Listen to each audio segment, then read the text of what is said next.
अर्जुन ने श्रद्धा और विनम्रता से श्री कृष्ण से पूछा, हे मधुसूदन, वैशाख मास के शुक्ल पक्ष की एकादशी का क्या नाम है और उसका व्रत कैसे किया जाता है? कृपा करके मुझे विस्तार से बताइए। श्री कृष्ण बोले, हे अर्जुन, ध्यानपूर्वक सुनो। मैं तुम्हें एक पवित्र कथा सुनाता हूं जिसे महर्षि वशिष्ठ ने श्री राम को सुनाया था। एक समय श्री राम ने महर्षि वशिष्ठ से कहा, हे गुरुदेव, सीता जी के वियोग में मैंने बहुत कष्ट सहा है। मेरे इन दुखों का नाश कैसे होगा? कृपा करके ऐसा व्रत बताइए जिससे मेरे पाप और कष्ट समाप्त हो जाए। महर्षि वशिष्ठ बोले, हे राम, आपने अत्यंत उत्तम प्रश्न किया है। मैं आपको वैशाख शुक्ल पक्ष की एकादशी का महात्म्य बताता हूँ। इस एकादशी को मोहिनी एकादशी कहा जाता है। इस व्रत के प्रभाव से मनुष्य के सभी पाप और कष्ट नष्ट हो जाते हैं और वह मोह के बंधन से मुक्त हो जाता है। इसलिए प्रत्येक व्यक्ति को यह व्रत श्रद्धा से करना चाहिए। अब इसकी कथा सुनिए। प्राचीन समय में सरस्वती नदी के किनारे भद्रावती नाम की एक सुंदर नगरी थी। वहां द्युतिमान नाम का राजा राज्य करता था। उसी नगरी में धनपाल नाम का एक वैश्य रहता था। वह अत्यंत धर्मात्मा और नारायण भक्त था। उसने अनेक कुएं, तालाब, धर्मशालाएं और भोजनालय बनवाए थे जिससे लोगों को सुख मिले।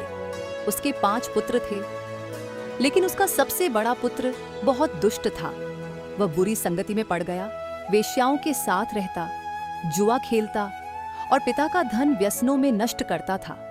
बहुत समझाने के बाद भी जब वह नहीं सुधरा तो दुखी होकर उसके पिता और परिवार ने उसे घर से निकाल दिया। अब वह दर दर भटकने लगा, अपने वस्त्र और आभूषण बेचकर जीवन चलाने लगा।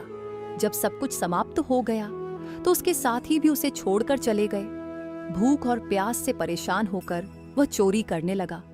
एक बार पकड़ा गया तो उसे छोड़ दिया गया, लेकिन दूसरी बार पकड़े जाने पर उसे राजा के सामने ले जाया गया। राजा ने उसे कारागार में डाल दिया और बहुत कष्ट दिए। अंत में उसे नगर से निकाल दिया गया। अब वह जंगल में रहने लगा और पशु पक्षियों को मारकर जीवन यापन करने लगा। एक दिन भूख और प्यास से व्याकुल होकर वह कौंडिन्य मुनि के आश्रम में पहुंचा। उस समय वैशाख मास चल रहा था।